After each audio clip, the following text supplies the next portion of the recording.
Good morning বন্ধুরা। তো দেখতে দেখতে তো শিবরাত্রি চলেই এলো। তো আজকে হলো শিবরাত্রির আগের দিন, তাই আমি সংযম করবো বলে ঠিক করেছি। তো প্রতিদিনের দৈনন্দিনের কাজগুলো প্রথমে মিটিয়ে নিয়ে তারপরে কিন্তু আমি চলে যাব রান্নাঘরের দিকে।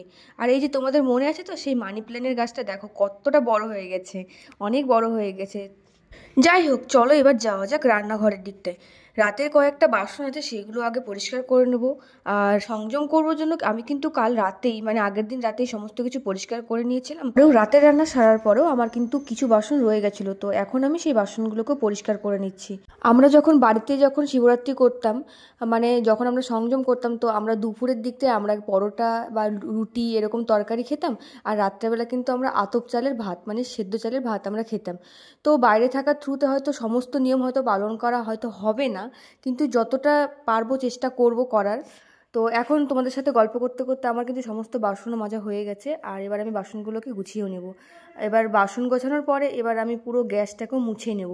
আর এই সমস্ত কিছু কাজ করার পরে আমি করে নেব সকাল, মানে সকাল তো না, সকালে আমি আর কোনো ব্রেকফাস্ট করিনি আজকে। তো এবার দুপুরে আমি লাঞ্চে বানাচ্ছি আজকে পরোটা আর সুজি আর আলুর তরকারি বানাচ্ছি।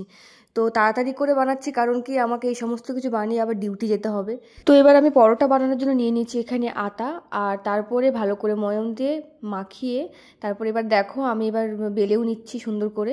আর এইভাবে আমি পরোটা বানানোর জন্য সমস্ত গুলিগুলোকে ভালো করে বেলে নিচ্ছি। তো এবার তোমাদের সঙ্গে দেখা করছি আবার পুরো সমস্ত রেডি হওয়ার পরে। আর এটাই হলো আমার আজকে দুপুরের লাঞ্চ। তো লাঞ্চে আমি বানিয়ে নিয়েছিলাম পরোটা, সুজি আর আলুর তরকারি। আর এটা খেয়ে আমি চলে গেলাম ডিউটিতে।